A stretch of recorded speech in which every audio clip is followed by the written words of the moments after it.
Again, I'm Cocalis. I founded Pivot in 2007. I've probably come down National Trail at least 100 times on this bike, waterfall and everything. No, you. Yeah, yeah. And Bernard asked if he could run the team. This is our first ever carbon frame molds. From a standpoint of, I've been doing this for 35 years. When you move suspension through its travel, you have really no indication of how these cable housings are really going to move through their travel. You didn't walk out naked, but it was always kind of odd to walk through the machine shop, take your shower, and then come out into that area. What's up, guys? We're Hannah and Milton. If you've been keeping up with the channel, you know we have been testing a bunch of new bikes since going independent with Awesome MTB. Most favorite bike so far has been the new Pivot Switchblade, and to figure out why he loves this bike so much, we headed to the place they are made to get an exclusive behind-the-scenes look into Pivot Cycles with the founder, Cocalis. So what makes Pivot Cycles so special? What makes Pivot so special?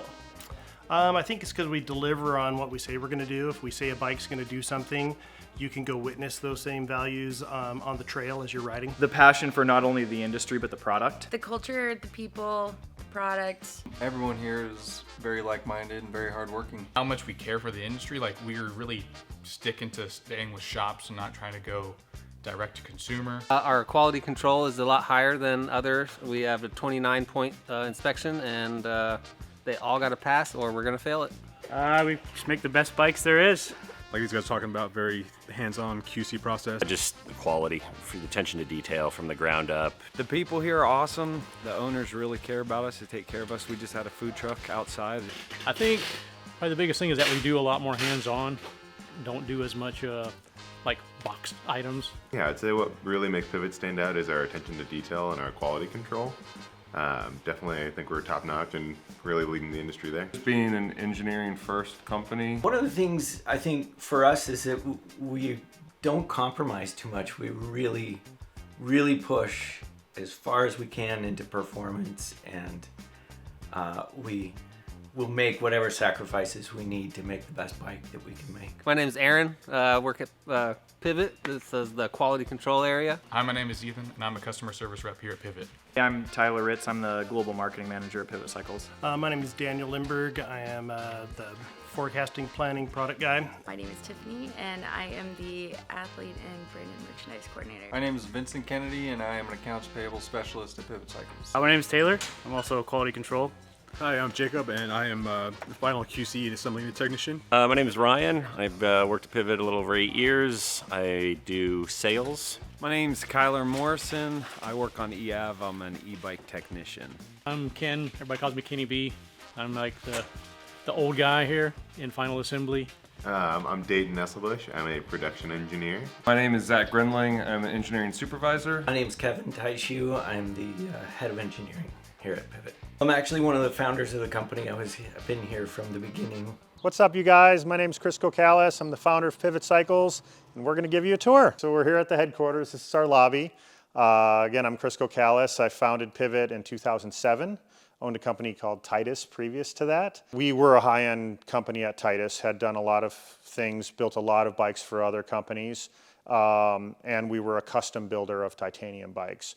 We also had stock bikes, but it was more custom than anything else. And with Pivot, I wanted to do more sizes, more options, but have a ready-to-go bike. This is our lobby. We run our demo program out of here. So it's $50 to do a demo, and we use that money to donate to the trails and do all our trail work and trail maintenance in town here. This is our new Switchblade Talon. This beauty is the Shuttle AM, and it is the electrified version of the Switchblade. It actually came out before the new Switchblade, but both were in the development at the same time. This is a replica. It was actually a Christmas present for me 2 years ago from the race team. This is the first ever Pivot ever made. This was the first prototype before there was actually a company name. Bill, our head of R&D, he owned an aerospace machine shop and let me use his equipment and help me out to build this first frame. So he machined all the pieces and parts for the frame, and then I actually cut all the tubes and did all the mitering with tin snips. It's interesting, even in the early days of suspension and all the lockouts and everything that people wanted to run. And people still were on the fence on whether they should be on a hardtail or a rigid bike, even for trail bike use. And I used to say, you know, getting the shit beat out of you doesn't necessarily mean you're going faster. This is our Pivot Factory Racing Wall. We're very proud of the team and everything we've accomplished. Bernard runs the team. I always like to tell the story. It was our distributor asked if we would give them a frame to support this up-and-coming rider. Asked if he could pit out of our downhill World Cup team pits because he wanted to start racing World Cups, and agreed to do it. And then our team manager called and said, you know, we can't have this guy just hanging out here. He's using up all our parts. He's breaking everything. And we're just spending way too much time on him. And that's when he was fast but not smooth. And fast forward a few years later, the team was in evolution and changing, and Bernard asked if he could run the team. The position we were in then, we didn't have a lot of other good choices on the menu, and we said, okay, let's give it a shot. His way of doing things, and as a business owner and a hustler and a racer, it's been an awesome combination and been great growing up with him. We're definitely like family, and that everything we've done new, we've done it together. Sales, customer service for the U.S. This is our engineering and design department. We design the bikes, design all the pieces and parts. Basically everything start to finish happens in this room. Some of the things we have on the table here is just kind of an example of things that we work on. So this is a production shuttle SL frame without paint, and this is the 3D printed version of it. We've got a 3D printer in our R&D shop, able to do full frames and really check how things are going to fit and how they're going to look. One of the things on the bikes that we really feel is important and cannot really accomplish on CAD is cable routing. Because we can design it in, we can decide where everything's going to go, but when you move suspension through its travel, you have really no indication of how these cable housings are really going to move through their travel. And so on every bike, once we get the cable housings kind of designed in where we think we want them, we'll 3D print a section, and then that allows us to run the cable routing and then make sure cable housings aren't rubbing paint away or bowing out and hitting crank arms or chain rings. And if we get the angle or the position not quite right, we're able to make another section, slide it in, and kind of recheck it and make sure everything's working the way it's supposed to be. This is our photo studio. So this was the original Talon, the first frame that I ever built. Things look a little bit different today. I've probably come down National Trail at least 100 times on this bike, waterfall and everything. No, you. Yeah. I feel uncomfortable riding off a curb now on this. Elevated chainstays were a really fresh concept. So we had a lot of challenges back then because the chainring technology and the front shifting technology was not very advanced. It was horrible, actually. And so when you went to shift, inevitably the chain would get sucked up and get kind of caught in between the rings, and it would also bang around and get caught on the tire and get sucked down into the chain stays, so hence the term chain suck. And elevated chain stays got the chain completely out of that area and eliminated that problem. For a while, getting those chain stays super short, I mean, there was bikes, I don't know the metric equivalent, but there was sub 16-inch chainstay bikes in the market, and you almost couldn't keep the front end on the ground. They wheelied great, but that was about all that they did. The height right tab on here, so that's kind of the original dropper. Pretty cool. You just you'd sit on the bike, put that down, and then boop. Just this little area is our history wall. You know, the early years, everything was new and innovative. So we started out with a 4- and 5-inch travel bike. Then the first Firebird came, and that was almost 170 millimeters of travel, 167. First 29er, first downhill bike, first carbon bike in 2011. The Mach 6 in 2013 was a big deal because 27.5 wheels. really hadn't been a thing yet, so we were one of the first ever production 27.5 enduro bikes. And then yeah, there's many years where we're just really adding to the lineup of bikes. It'll be interesting to see what's coming this year as well. So we run our production in a pretty unique way. We have two production lines. One is for e-bikes, one is mostly for analog bikes.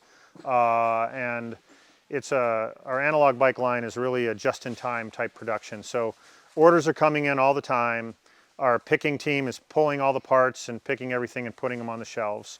The first area, they're pulling the bikes, frames and kits that have been put on the shelf. They're installing tires, installing graphics on the suspension, cutting brake lines to length. The second area here, installing headsets, bottom brackets, rear shocks, basically doing an additional QC check on the frames. Gives the customer and the dealers a lot of different options on how they would like to spec their bike, and that's part of being a high-end brand, is being able to get the bike you want the way you want it. This is our e-bike production line, and it runs a little differently because instead of being able to do one e-bike and then a different type of e-bike like our analog line, they could be doing a switchblade, they could be doing a gravel bike, they could be doing a Phoenix downhill bike after that. This one will run all of one model and usually of one build.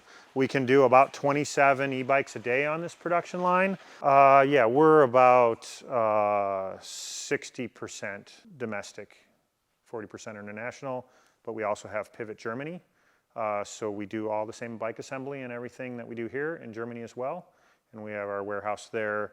So most of our European customers are serviced out of our German operation. Sometimes when I just look around here and see the number of people we employ and just what Pivot has become, it's pretty awesome.